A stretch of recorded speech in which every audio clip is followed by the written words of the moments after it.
Alors mes amis, si vous voulez, nous allons parler macrobiotique aujourd'hui.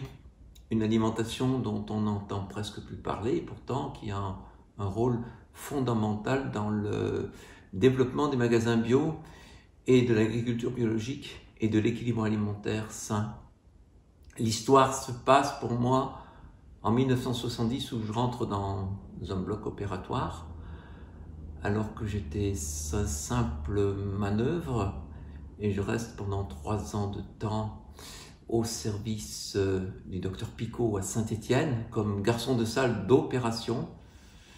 Je vois environ 2000 interventions chirurgicales et je me voue finalement à quelque chose, un métier qui était celui d'infirmier. À cette époque, j'ai eu droit aux vaccinations obligatoires pour faire l'école d'infirmier et je suis tombé malade avec le BCG qui m'a donné quand même quelques séquelles. J'ai travaillé dans le milieu hospitalier, je me suis passionné pour tous les soins infirmiers. J'ai aimé mon métier peut-être plus que tout au monde, mais je me suis rendu compte dès cette époque qu'il y avait des carences. Justement au moment même où je perdais maman d'un cancer qui l'emmenait irrémédiablement, malgré les soins intensifs qu'elle avait pu recevoir. Et à ce moment-là, j'étais fragile, j'étais fatigué, j'étais malade, j'ai donné ma démission et j'ai travaillé pendant quelque temps dans une banque, tout simplement. Pendant 2 ans, 3 ans. Et là, j'ai eu l'occasion de faire une rencontre tout à fait exceptionnelle en faisant des courses rue Antoine Durafour. Je suis tombé dans un magasin qui s'appelait Au Grain de Blé et qui est un magasin qui était spécialisé en produits macrobiotiques. J'ai sympathisé avec la personne qui tenait le magasin.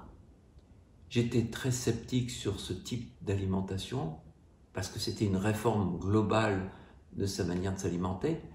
La personne qui avait fondé ce magasin à Saint-Étienne s'était guérie d'un cancer de l'intestin par une réforme alimentaire qui s'appelait la macrobiotique. J'ai donc pratiqué la macrobiotique et j'en ai ressenti des effets extraordinaires. J'ai recouvré la santé, j'ai recouvré la vitalité et là je me suis posé vraiment des questions. Comment se fait-il qu'elle était aussi ignorée? Et en fait, cette méthode d'alimentation saine remonte à la fin du 19e siècle où un certain Georges Haut-Savoie était atteint de tuberculose, une tuberculose pulmonaire et sa famille entière avait été emmenée par cette maladie au Japon traditionnel. Et il a rencontré un médecin qui lui a indiqué un équilibre alimentaire à partir des aliments traditionnels du Japon, issus donc de la vieille médecine traditionnelle du Japon et de la médecine chinoise, basée sur un équilibre yin-yang. Georges Savoie donc s'est mis à la macrobiotique, il est atteint d'une tuberculose, il allait mourir et en pratiquant ce type d'alimentation, il guérit. À ce moment-là, il va faire des études de philosophie. Il va résider d'abord au Japon, il va venir en France où il va signer un livre qui est un livre de philosophie aux éditions Vrin, la philosophie de la médecine d'Extrême-Orient. Et il rencontre Soulier de Morand et il introduit lui-même avec ce même médecin l'acupuncture en France. De pérénigration en pérénigration, on se retrouve dans les années 50 et le développement de cette alimentation se fait de manière intensive par forme de stage où on a des camps qui sont organisés spécifiquement pour reconstituer, pour permettre aux gens de se guérir. Alors bien entendu, ça paraît un petit peu utopique parce qu'aujourd'hui qu'on puisse parler de guérison par l'alimentation, il n'y a pas beaucoup de gens qui s'engagent sur ce chemin. Et pourtant, les résultats étaient là. La macrobiotique, nous l'avons vu, c'est l'alimentation traditionnelle du Japon. Pour en retrouver des traces, il faut aller à Okinawa, une région du Japon où les gens vivent le plus vieux au monde et le plus sainement possible. C'est des gens qui ne connaissent pour ainsi dire pas la maladie et qui a des centenaires à ne plus que savoir en faire. Et il se trouve qu'effectivement, Dan Butler, qui est un journaliste du National Geographic, un journal d'études, et qui permet de voir que dans 5 zones du monde, il existe des personnes qui vivent, qui ont une longévité qui est exceptionnelle. Ces 5 zones bleues qu'il a baptisées, c'est Okinawa, c'est une île qui est en Grèce, une partie de la Sardaigne, un endroit au Costa Rica et Loma Linda, qui est un endroit où les adventistes séjournent près de Los Angeles. Ces zones bleues représentent des îlots de résistance face à la civilisation occidentale et à une alimentation totalement dégénérée.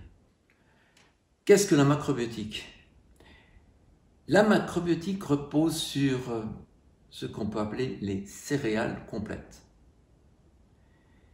C'est l'alimentation du néolithique, c'est-à-dire dès que l'homme s'est sédentarisé, tout de suite après le paléolithique, il a développé la culture de céréales.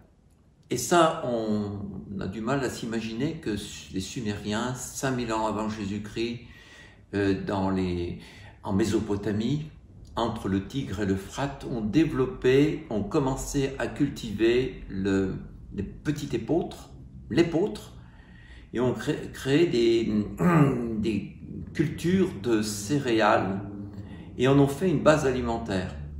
Les céréales, on le retrouve aussi chez les Chinois, puisque la culture du riz est traditionnelle depuis des millénaires aussi. On retrouve chez les Japonais, c'est aussi une base alimentaire. On retrouve les céréales aussi chez les peuples d'Amérique du Sud, avec le maïs. On retrouve les céréales aussi en Afrique, avec le sorgho, le mil. On retrouve les céréales en Russie, avec le sarrasin. Et on se rend compte que ça a donné des bases de santé et des bases constitutionnelles très très fortes. D'ailleurs, un certain Richard Geffroy basait son alimentation céréalienne sur le pain. Richard Geffroy, c'est le créateur de la vie claire. Et lui-même a été l'un des instigateurs d'une alimentation proprement céréalienne. Aujourd'hui, je suis un petit peu choqué parce que on ne connaît plus la réalité de l'efficience des céréales et de leurs possibilités de santé. Et maintenant, on ne voit au travers des céréales que celles que l'on trouve dans les supermarchés, qui sont des céréales dégénérées. Les céréales que nous avons actuellement ont un index glycémique très élevé et sont mauvaises à la santé, c'est du sucre. Les céréales complètes, sûrement le riz complet, a un indice glycémique bas et permettent de régénérer l'état de santé de la plupart des gens qui utilisent ces céréales-là. La macrobiotique, c'est l'alimentation des peuples pauvres. C'est l'alimentation du pauvre. En réalité, il y a une richesse dans l'alimentation des pauvres. Les aliments les plus bruts que la nature nous donne, c'est des aliments macrobiotiques.